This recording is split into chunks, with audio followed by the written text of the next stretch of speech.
So next week, one of Pope Francis's missionaries of mercy will be here. He's appointed missionaries of mercy throughout the world. Monsignor Anthony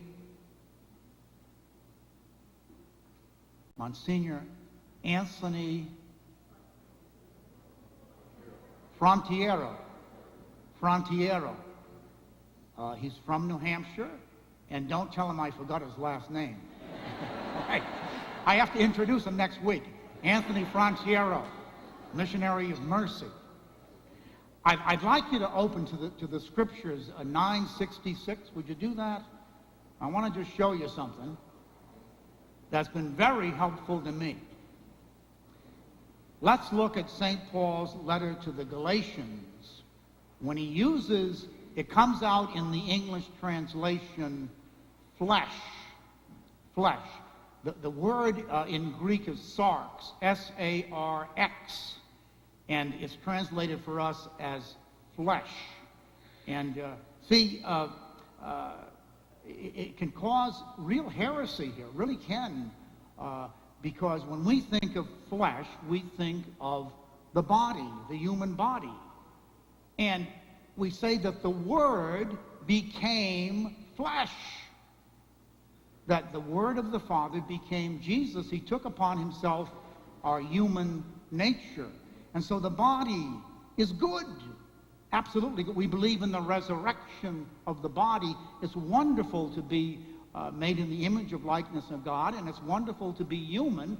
It's wonderful to have flesh, to be able to press the flesh. It's wonderful to be as God made us.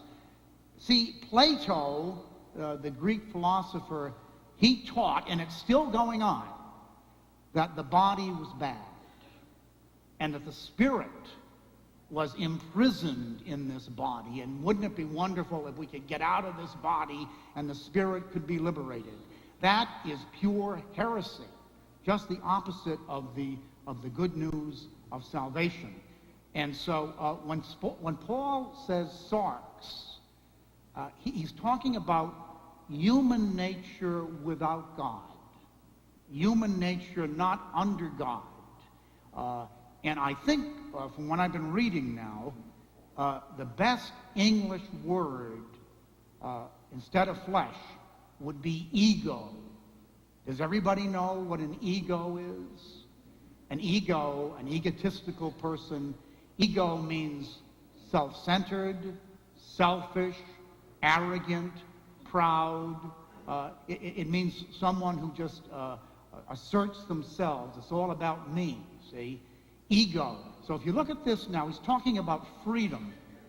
For you were called for freedom. And as we get ready for July 4th, we're celebrating our freedom, especially our religious freedom. And see if we just put in ego wherever there is flesh, you're going to see it'll make a lot more sense of what Paul is talking about.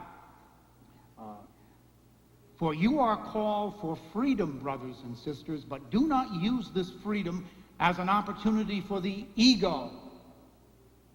That's the last paragraph. I say, live by the Spirit, and you will certainly not gratify the desires of the ego.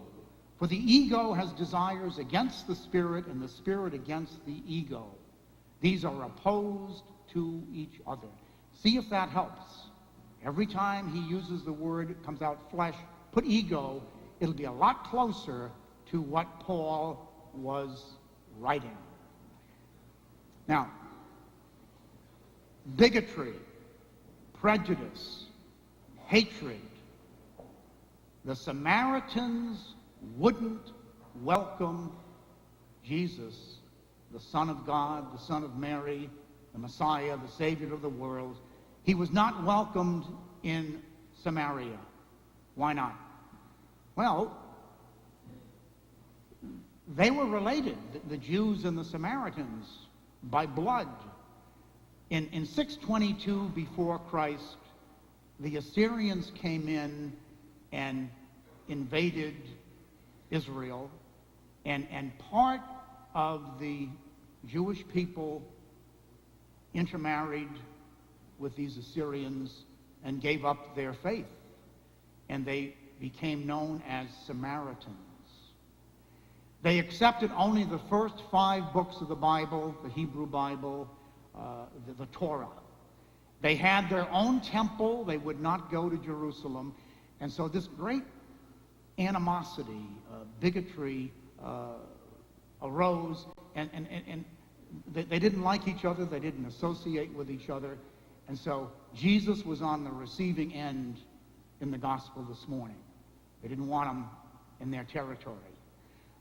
You can see, can't you now, how startling it was, shocking it was, when Jesus, the Jewish rabbi, speaking to his own people, tells the story of the Good Samaritan.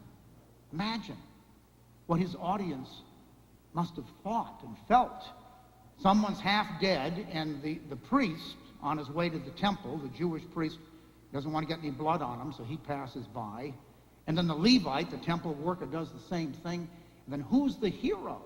The hero is the Samaritan. Yeah, the Good Samaritan. So we know what Jesus was trying to do here. He's trying to reach out as Savior of everybody, everybody. In history, we've been bigoted and we've received prejudice. It's a two-way street. History, it's all there. These religious wars, it's terrible as you go back into history. And it's still going on, folks, in the world today. It's still going on. But I think 3 responses when we receive prejudice, as Jesus did. 3 responses. The first one is what James and John did. Let's bring down fire from heaven. Let's consume them. Let's destroy them. Violence. And that's where you get the religious wars. That's where it comes from, this violence. Let's go get them. Of course, Jesus rejects that. He's nonviolent. The second response might sound surprising. When we experience prejudice, we can join them. Yeah, we can become one of them. In the Hebrew Scriptures, there were many times when some of the Jewish people became like the Greeks. They took on the Greek culture or the Roman way. They became like the Romans. A very good example would be the Jewish tax collectors who gave up their faith. They didn't go to the synagogue or the temple, and they collected taxes for the Romans so that they could have a lot of money. They became one of them. When they experienced prejudice, they joined the Romans. One of the most moving moments in my life, this happened about 25 years ago. Some years ago, a Catholic gave up his faith, and he wanted to advance in business. And so he actually changed his last name. It was an ethnic name, a Catholic name, and he took on a name like Jones or Smith or Cole. He changed his name so he could fit in with these Yankees. And he advanced. He did well. But no faith, no baptism for his kids, nothing. Well, his son is now in college, and I'm up at Plymouth State. He wants to be baptized, something he was denied. And so he goes through the RCIA, and before his baptism, he goes and he has his name changed back to his grandfather's name. And he reclaims his heritage, and he's proud of his heritage. To his credit, the father showed up at his son's baptism. But there's an example where he gave it up. He gave up the faith because there was prejudice against us, and he joined them. Well, that's the second way. The third way is to try to break the cycle of violence and hatred and prejudice. And that's what Jesus does. He tries to break the cycle. Notice, he avoids it. He goes to another village. See, he will not. He'll tell the parable of the Good Samaritan. He's trying to say that they're God's children too, and I'm their Savior as well. See, so he's trying to break the cycle of violence. One of my favorite moments in American history, it's showing, trying to break the cycle of violence against the Jewish people. The Pilgrims. The Pilgrims were persecuted in England, and they came here in the Mayflower to have a new beginning, to have religious liberty for themselves, and so they were supposed to go to Virginia, you know.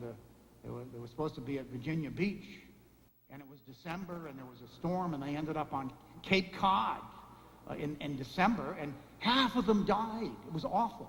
They were people of great faith, the Pilgrims, and gave us Thanksgiving, and but they didn't want anybody else in the colony unless they were Puritans. You know, they didn't want Catholics, they didn't want Jews, they didn't want anybody else unless you were one of them. And a young Puritan minister, Roger Williams, said, "No, this is not right." Jesus reached out to everybody, and he actually got kicked out. He got kicked out of the Bay Colony, and he started Rhode Island. But the first synagogue in the United States is in Newport. And go there and see, go and pray there. George Washington, President Washington, prayed in the Truro Synagogue. It's a monument to religious freedom. But see, Roger Williams was trying to break the cycle of violence, the cycle of prejudice. If he were a Catholic, he would be Saint Roger Williams. No question about it. He would be a saint. No question about it. So, we are not free, folks, to do anything we want. That's secular thinking. I can do whatever I want. It's my body, you know, it's my life. No, it isn't. We belong to God. We are not free to hate. We are not free to be bigoted. We're not free to be prejudiced. We're not free to be violent. Biblical freedom means we are free to do the right thing. We are free to do the loving thing. We are free to do God's will. God's will. So let's try now, as we begin to celebrate our independence, to be people who want to break the cycle of violence.